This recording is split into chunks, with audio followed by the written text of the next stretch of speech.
je suis AESH, c'est aide aux enfants en situation de handicap. Je travaille pour l'éducation nationale et ça fait maintenant ma 8e année. Donc avant j'étais exploitante agricole et j'avais mon travail à l'extérieur. J'étais double active en fait.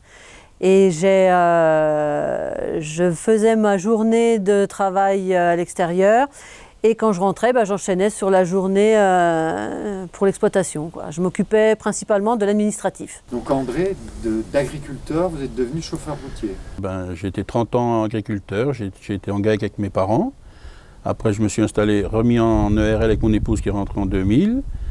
Et maintenant, je suis chauffeur routier d'une entreprise qui livre de l'aliments pour bétail. Donc, je suis resté en contact avec le milieu agricole, une chose qui me plaît énormément. Je vois toujours les agriculteurs, je parle souvent avec eux tous les jours. Donc, ce changement professionnel, vous l'avez organisé comment? Alors, nous avons rencontré des professionnels. En premier, nous avons rencontré notre conseillère de gestion pour faire le bilan de l'année. Et puis, elle nous a orientés vers la Chambre d'agriculture pour Agri-Solidarité.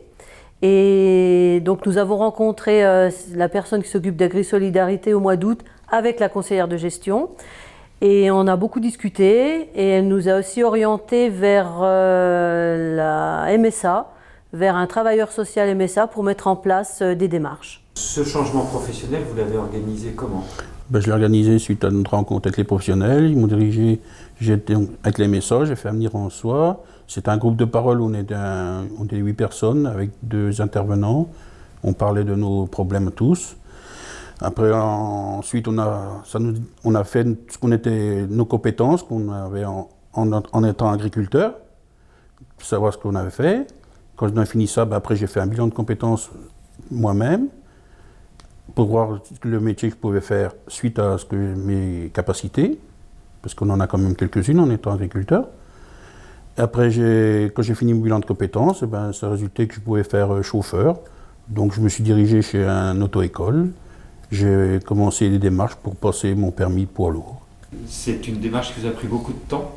Oui, les démarches nous ont pris énormément de temps en fait. On a commencé les premières démarches en avril 2017 pour terminer en décembre 2018. Donc ça fait à peu près 1 an et demi, quoi. Le parcours du changement a donc été difficile.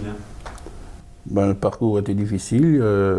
Déjà, la réflexion a été pas facile à prendre. Il fallait avoir le courage d'arrêter le métier d'agriculteur parce que c'est encore tabou dans le milieu agricole. Donc on a rencontré des bonnes personnes pour nous guider dans notre réflexion. Et puis après, j'ai trouvé un travail, puis j'ai signé un CDI. Et de mon boulot, ça me plaît, ça a changé notre vie. La vie de famille, c'est autre chose. Et on a un revenu avec, en plus agréable. Je suis plus détendu, les week-ends sont libres, je n'ai plus de travail les week-ends. Avant, je travaillais tous les week-ends. C'est une autre vie, c'est un changement de vie total.